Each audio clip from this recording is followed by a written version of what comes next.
Hello everybody. Welcome to English 2321 British Literature, Gods and Monsters. My name is Dr. Monica Hart and I will be your professor this semester. First of all, I would like to congratulate you for having the great sense and good taste to take a course focusing on British literature. These works are some of the most powerful, beautiful, life-altering literature you will ever read. Now, admittedly, I'm somewhat biased, given that I'm a British literature specialist by profession, but nonetheless, I am sure that by the end of the semester, you will be pleased and proud to know these texts.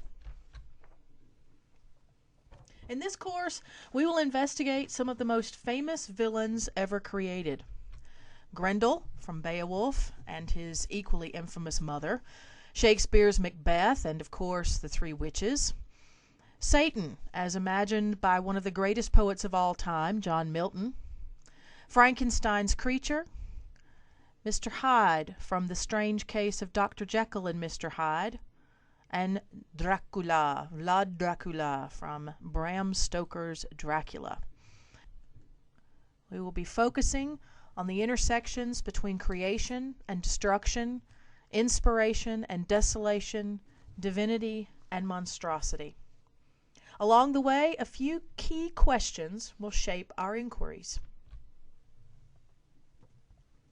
The first, and perhaps most challenging question that we will encounter in a course like Gods and Monsters: how do we know whom or what a god or the god is? How do we know that such a being exists? To help understand how we think about ideas of divinity, a deity, maybe we look to one of the famous philosophical arguments for the existence of God. Perhaps the cosmological argument, which states in its most basic terms that there is a first cause or prime mover that is identified as God, an argument that begins with a claim about the world, such as its containing entities or motion. Maybe we turn instead to the teleological argument, which argues that the universe's order and complexity are best explained by reference to a creator God. Or rather, the ontological argument may hold sway for us, as it is based on arguments about a greater being than which cannot be conceived, holding that if it is logically possible for a God, a necessary being, to exist, then God exists. We might prefer all of these.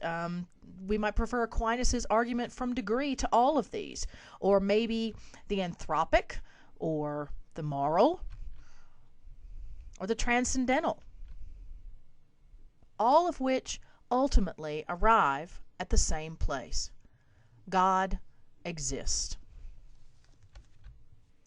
But perhaps we reject the existence of God on the basis of empiricism, holding that the problem of evil contests the existence of a God who is both omnipotent and omnibenevolent, by arguing that such a God should not permit the existence of evil or suffering.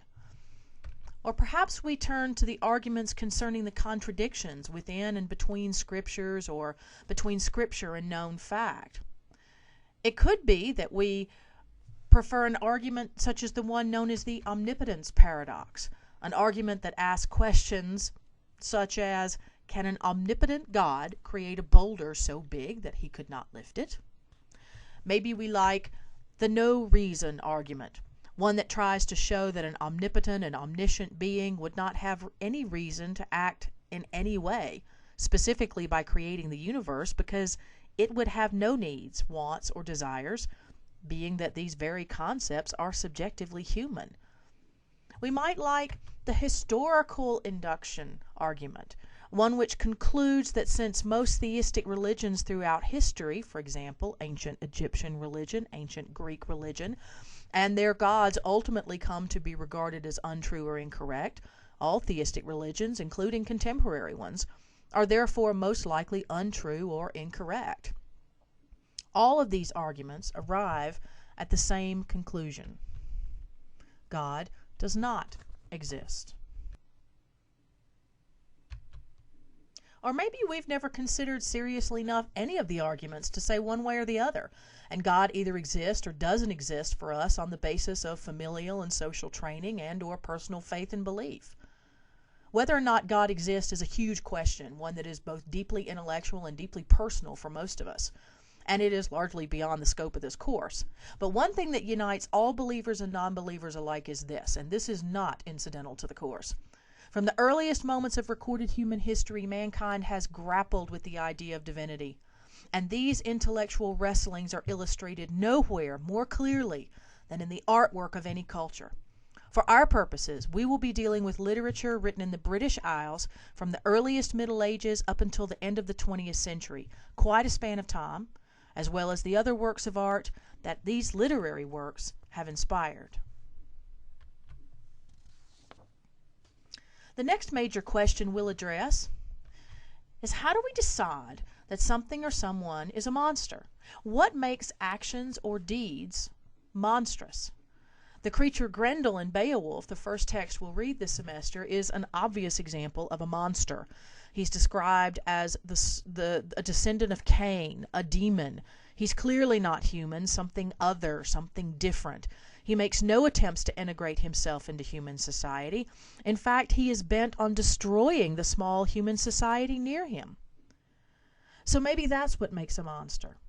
A being so outside the framework of accepted human standards of behavior that his or her or its actions are reprehensible, unforgivable, unthinkable. Well, if that's so, then does a monster, quote unquote, have to be a fantastic, non-human creature? What about very real human beings who do things that are reprehensible, unforgivable, unthinkable?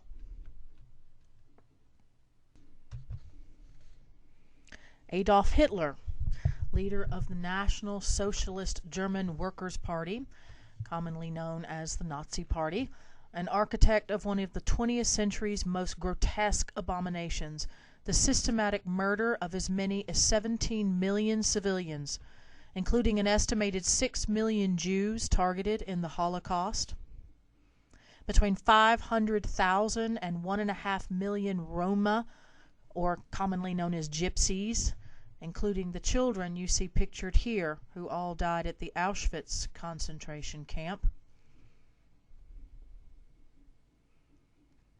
Poles, Soviet civilians, and, pictured here, Soviet prisoners of war. The mentally ill, the mentally retarded, and people with physical disabilities whose prosthetic aids and walking aids were removed from them by the Nazis. Jehovah's Witnesses, political and religious opponents, and homosexuals, pictured here wearing the infamous pink triangle. The 20th century in America has given us, tragically, no shortage of figures to point to and call monsters.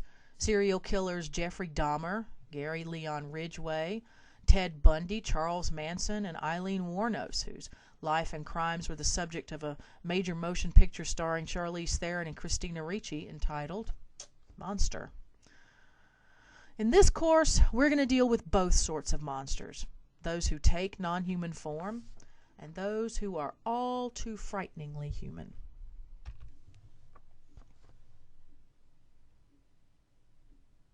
The last question we'll deal with.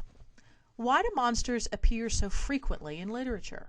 Why do some literary monsters continue to haunt us even centuries after their creation?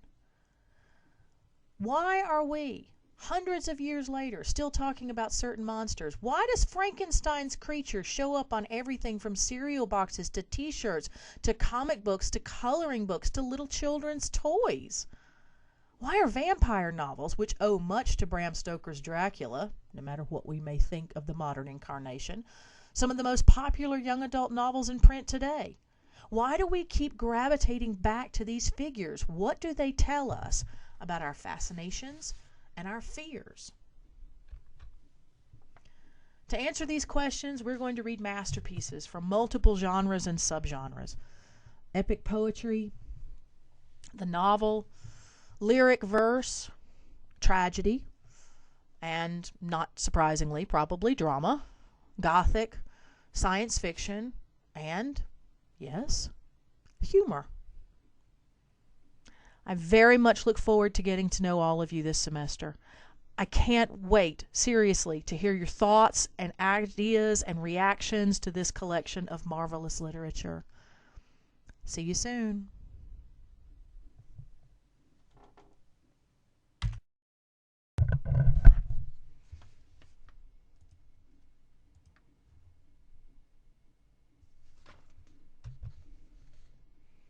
Adolf Hitler, leader of the National Socialist German Workers' Party, commonly known as the Nazi Party, an architect of one of the 20th century's most grotesque abominations, the systematic murder of as many as 17 million civilians, including an estimated 6 million Jews targeted in the Holocaust, between 500,000 and 1.5 million Roma, or commonly known as gypsies, including the children you see pictured here, who all died at the Auschwitz concentration camp. Poles, Soviet civilians, and, pictured here, Soviet prisoners of war. The mentally ill, the mentally retarded, and people with physical disabilities whose prosthetic aids and walking aids were removed from them by the Nazis. Jehovah's Witnesses, political and religious opponents, and homosexuals, pictured here wearing the infamous pink triangle.